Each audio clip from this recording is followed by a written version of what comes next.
Baik, assalamualaikum warahmatullahi wabarakatuh. Jumpa kembali bersama saya Dharma di The Channel. Apa kabar teman-teman semuanya? Semoga dalam keadaan sehat walafiat ya, dipenuhi banyak berkah dan rezeki. Ya, sebelum kita mulai pembahasan, teman-teman, bagi teman-teman yang belum subscribe channel ini, silahkan di subscribe terlebih dahulu. Jangan lupa di like, di share, dan tunggu update-update video selanjutnya. Oke, baik, kita langsung ke pembahasan kali ini. Kali ini kita masih seputar tutorial basic Photoshop. Nah, ini saya coba bikin dari awal ya teman-teman ya, dari awal-awal sehingga teman-teman yang pemula yang benar-benar basic bisa memahaminya.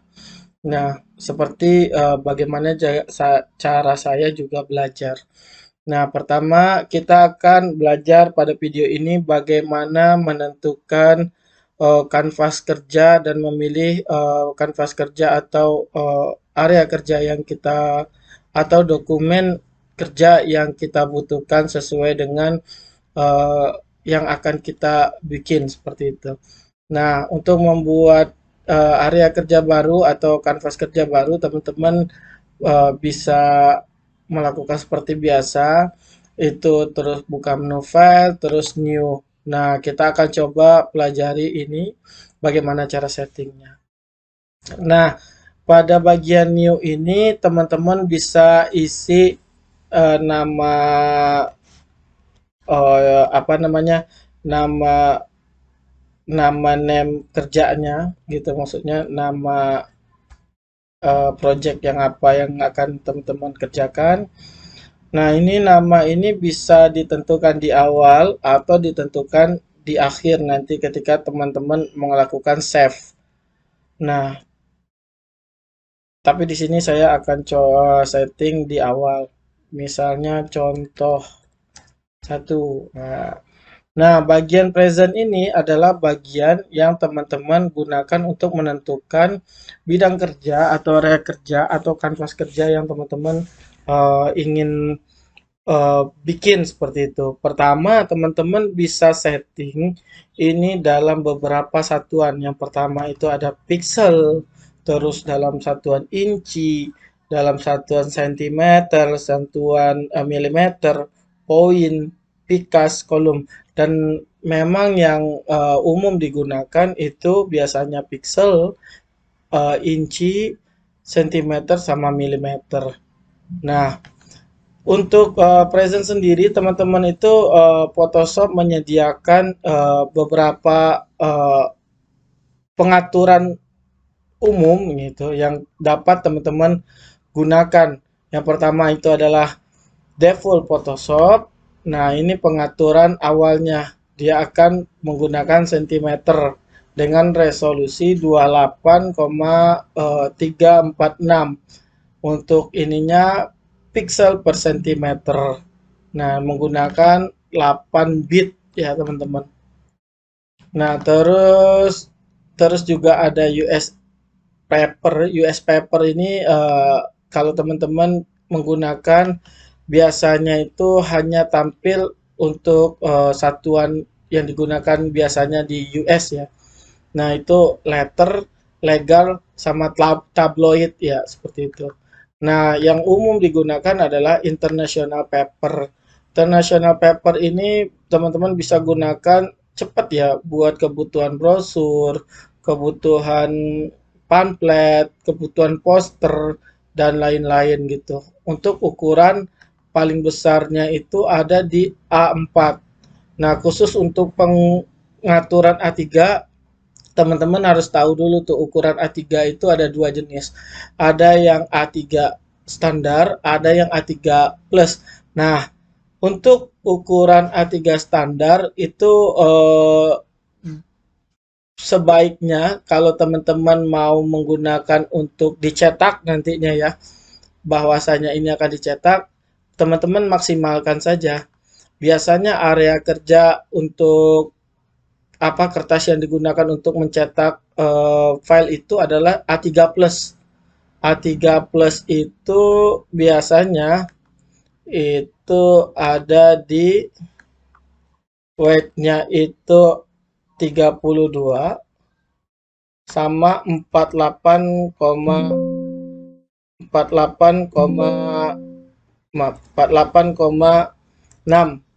Nah, 48,6 seperti itu. Nah, biasanya juga ada beberapa percetakan yang memang menggunakan border ya, menggunakan bordernya teman-teman. Nah, di sini juga ada buat foto, foto juga ada landscape 2x3, terus juga ada landscape 4x6, landscape 5x7. Ini khusus buat foto kalau teman-teman ingin untuk editing lebih ke foto ya. Terus juga ada untuk ukuran web biasanya menggunakan pixel ya teman-teman. Kalau teman-teman ketahui itu, kalau teman-teman yang berkecimpung bikin website itu biasanya dilihat tuh berapa ukurannya, berapa pixel. Karena memang menggunakan media digital ya.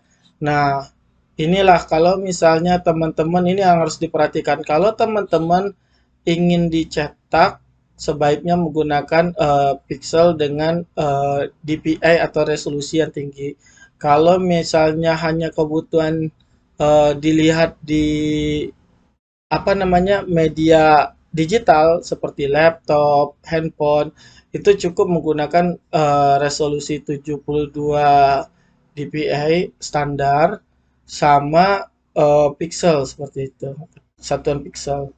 Nah, untuk size-nya bisa ditentukan masing-masing sih. Kalau misalnya memang websitenya menggunakan 800 kali 600 ya silahkan ditentukan masing-masing. Itu sesuai dengan kebutuhan. Terus juga ada mobile device. Mobile device ini banyak pilihannya ya. Tergantung juga nih juga langsung. Terus juga ada film and video. Film and video. Jadi kalau biasanya kalau buat thumbnail di YouTube misalnya gitu. Nah, itu sudah ada langsung pilihannya. Misal, kalau untuk HDV sama HDTV 72 pixel. Nah, itu langsung keluar tuh dia. White-nya itu 1280 sama 720. Itu biasanya seperti itu. Cuman kebutuhan umum, teman-teman bisa custom dan international paper. Nah, di sini saya akan mencontohkan untuk nanti kita bikin perbandingan ya. Untuk international paper. Sini saya pilih Zeiss A4. Ukuran standarnya adalah 21 sama 29,7 cm. Cm. Nah, resolusi itu ada di 30 kalau untuk standarnya ya. Nah, ini resolusi 300 ini bisa teman-teman ganti jadi 72. Apa pengaruhnya ketika teman-teman bikin sebuah file dokumen, semakin tajam, semakin tinggi nilai resolusinya, semakin tajamlah gambarnya. Semakin rendah nilai resolusinya, semakin kurang tajam sebuah gambar tersebut, atau bisa dikatakan tingkat blurnya ketika kita zoom itu lebih ini ya, lebih pokoknya lebih blur daripada si yang resolusinya lebih tinggi. Nah, hal ini sebenarnya tidak terlalu berpengaruh kalau teman-teman itu hanya kebutuhan untuk dilihat di digital seperti di website, terus di handphone, di laptop.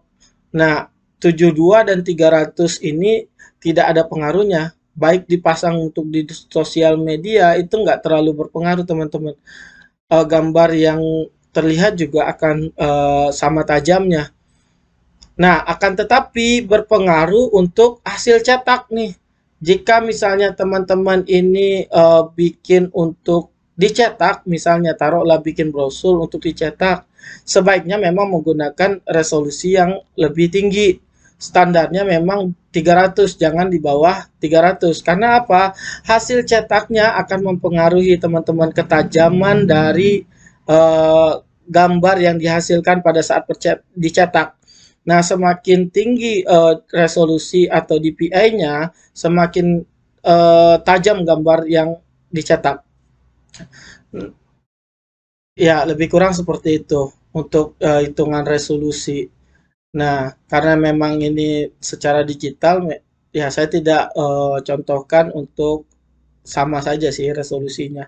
Mau 72, 300 itu hampir sama. Hanya saja beda di Zeiss-nya. Ketika dia menggunakan eh, Zeiss apa 300 resolusinya 300, Zeiss-nya akan besar jadi 24,9. Kalau dia menggunakan 72 ini 72 DPI, dia image-nya akan lebih rendah. Seperti itu, ukuran gambar akan lebih rendah. Dan ini berlaku teman-teman. Ada satu ketentuan lagi.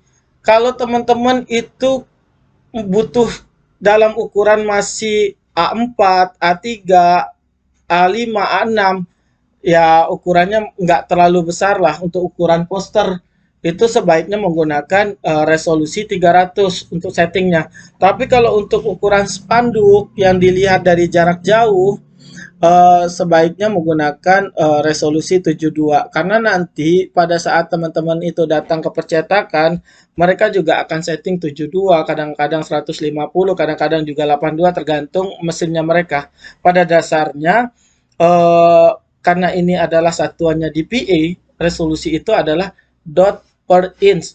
Jadi ada berapa banyak titik pada titik dalam area 1 cm. Semakin tinggi resolusinya, semakin banyak titiknya. Artinya semakin tajamlah gambarnya. Tapi ketika resolusinya semakin rendah, titiknya juga akan semakin sedikit. Jadi gambar yang dihasilkan juga tidak begitu tajam karena titiknya tidak banyak. Nah, ini bisa teman-teman setting sih sebenarnya. Kalau teman-teman menggunakan milimeter, sebaiknya pixel incinya bisa dipakai inci atau sentimeter. Kalau saya menggunakan tetap inci ya, teman-teman. Kalau untuk ini untuk ukuran A4. Oke, kalau standarnya A4 itu pakai seperti ini. Nah, untuk color bit sebenarnya 8 bit udah standar, 16 bit monggo silakan lebih tinggi, cuman akan berpengaruh dari ukuran size-nya.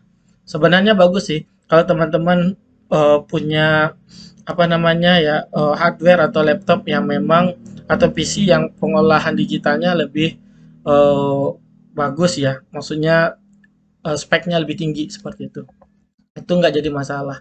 Akan jadi masalah nanti ketika teman-teman itu eh, punya apa namanya spek PC untuk mengolah di Photoshopnya itu standar seperti itu. Nah, semakin tinggi nilainya, semakin gede resolusinya, itu ketika dibuka gambarnya akan semakin lama kecuali teman-teman itu punya unit PC-nya itu atau laptopnya itu dengan spek gahar seperti itu. Ya, nah terus juga ada di color mode. Nah, bagian color mode ini standarnya itu di RGB color. RGB color ini sebaiknya teman-teman gunakan untuk membuat desain-desain yang memang ditujukan untuk digital. Karena gambarnya lebih terang. Gambarnya lebih terang, warna yang dihasilkan juga lebih terang. Itu digunakan untuk digital, mungkin dari buat status Facebook, terus IG status, IG feed ya maksudnya, dan lain-lain gitu. Promosi yang menggunakan digital yang dilihat lewat handphone, komputer, dan lain-lain. Nah, dan memang tidak dianjurkan untuk dicetak memang karena hasil cetaknya nanti pasti turun teman-teman. Yang tadinya terang, tiba-tiba teman-teman bawa ke percetakan, kok hasilnya tuh agak agak gelap ya. Nah, karena dia akan turun 1 atau 2 pixel gitu, seperti itu teman-teman. Akan turun dia. Turun bahkan ada yang sampai 3 tergantung dengan kemampuan dari si mesin cetaknya. Nah, biasanya kalau pakai RGB disarankan nyetaknya di mesin Indigo. Nah, karena Indigo itu kemampuan cetaknya 70% dari warna asli maksudnya. Hasilnya akan menyerupai sama itu 70%. Kalau yang lain tuh di bawah itu. Nah, kalau memang teman-teman untuk dicetak sebaiknya kalau saran saya menggunakan format color made-nya itu CMYK. Karena banyak mesin cetak itu menggunakan format CMYK. Nah, gitu. Jadi hasilnya juga sama. Nah, oke. Saya akan bikin backgroundnya putih ya. Backgroundnya putih. Sebenarnya ada beberapa. Ada boleh transparan, ada boleh background color, terserah. Nah, di sini saya akan pakai putih. Nah, di sini saya akan contohkan untuk ukuran A4, tapi dengan apa ya? Dengan beberapa apa saya akan lihatkan perbedaan antara RGB dengan si CMYK. Oke. Untuk advance itu teman-teman defaultnya ini semakin ke atas tuh semakin ini CMYK ya. Ini semakin baik sih. Oke, di sini saya setting untuk RGB dulu ya. Kalau ini aspek rasio standar aja nggak perlu dirubah, nggak jadi masalah. Terus contoh satu saya akan pakai RGB. Terus kita akan bikin satu lagi untuk CMYK. CMYK. Nah, oke. Oke. Nah, ini RGB, ini CMYK. Nah, untuk nih kita rubah dulu. Kita contohkan dengan ini RGB ya, teman-teman. Ini RGB warnanya. Ini CMYK. Nah, di sini teman-teman bisa lihat perbedaan warnanya. Warna yang dihasilkan di RGB ketika kita lihat secara apa namanya? Secara digital itu lebih terang. Tapi ketika nanti hasilnya akan turun, hampir sama dengan CMYK ini. Walaupun CMYK ini akan turun satu nanti. Turun lagi agak lebih gelap sedikit, tapi dia tidak terlalu jauh warnanya mendekati warna ini pasti. Tapi kalau RGB ketika dicetak dengan mesin cetak itu pasti turun. Kita bandingin dengan ini aja. Ini warnanya kan rada gelap dan usang seperti itu ya. Usam lah kalau kita sebut warna merahnya. Tapi kalau yang RGB dia akan lebih terang. Makanya RGB banyak digunakan untuk konten-konten digital seperti itu. Desain-desain digital. Nah, itu buat yang RGB sama si CMYK. Nah, seperti itu. Dan untuk yang apa lagi ya? Saya akan contohkan untuk yang 72. Kita dulu kita setting untuk 4. Kita akan contohkan untuk yang 72. Oke. Dan kita akan contohkan untuk yang 300.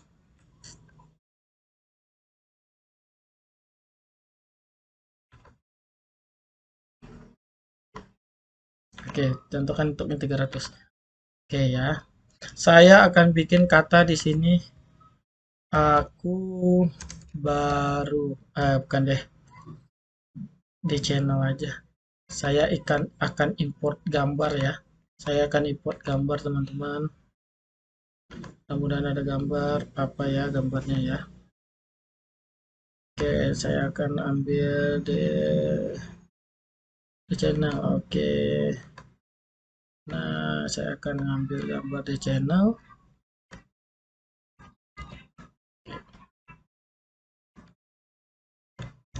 Oke. Saya akan import di sini aja.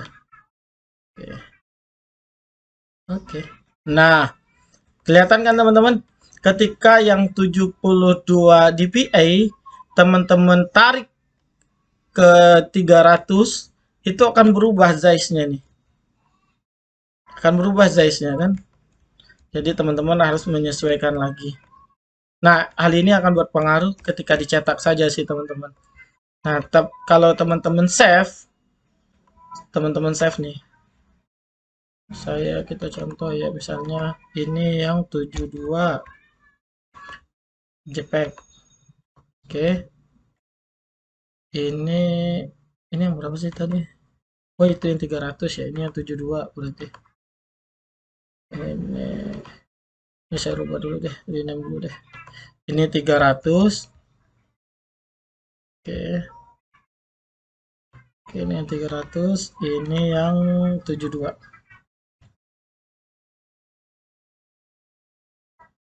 Oke.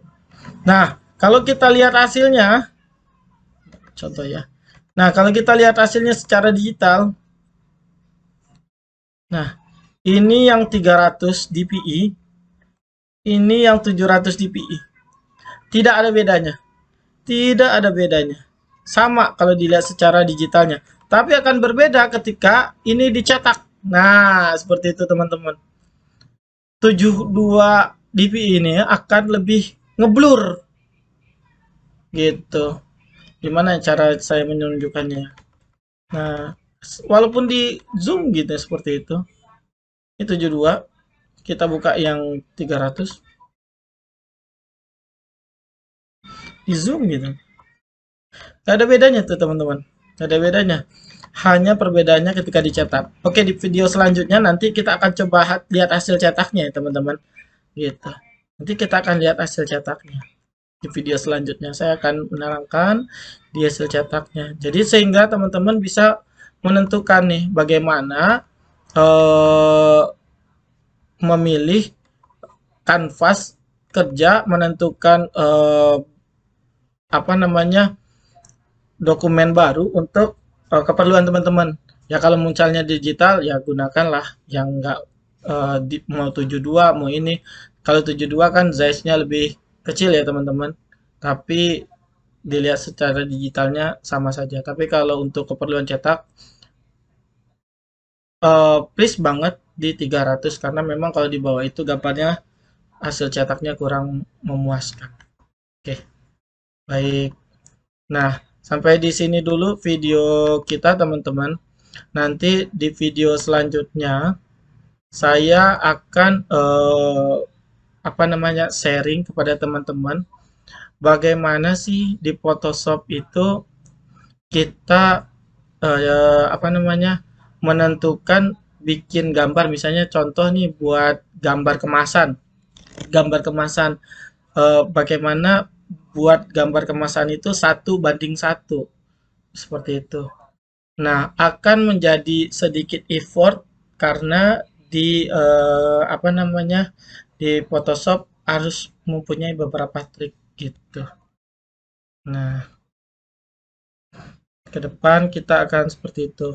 Nanti ke depan di channel ini juga akan kita gunakan bukan hanya buat editing Photoshop dari segi foto ya, tapi kita gunakan coba bagaimana membuat brosur dengan menggunakan Photoshop, terus membuat kemasan dengan Photoshop dengan ukurannya yang sudah fix gitu ketika dibawa ke percetakan udah nggak perlu ditukar-tukar lagi gitu, nggak perlu ada perbaikan.